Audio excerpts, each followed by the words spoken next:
ప్రధాని నివాసం వద్ద ఆందోళనకరమైన ధర్నా నిర్వహించడం హేయమైన చర్య అని బీజేపీ సీనియర్ నాయకుడు ఖైరతాబాద్ మాజీ ఎమ్మెల్యే చింతల రామచంద్రారెడ్డి విమర్శించారు.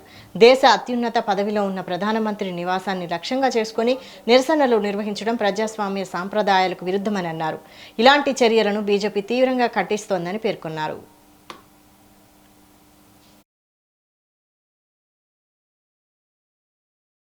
ఈనాడు కాంగ్రెస్ పార్టీ, ఈ దేశాన్ని 60 సంవత్సరాలు పరిపాలించినటువంటి కాంగ్రెస్ పార్టీ ప్రధానమంత్రి గారి ఇంటిపైన ఏ రకంగా ఎంపీలందరినీ తీసుకుని వెళ్ళి ప్రధానమంత్రి ఇంటి మీద ధర్నా చేసేటటువంటి సంస్కృతి ఇది ఎవరు నేర్పించారు వీళ్ళకు?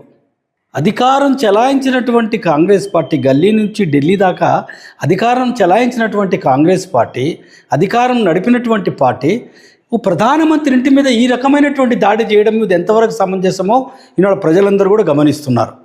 తెలంగాణలో ముఖ్యమంత్రి గారు రోడ్డుపైకి వచ్చి యాత్రలు చేస్తున్నాడు.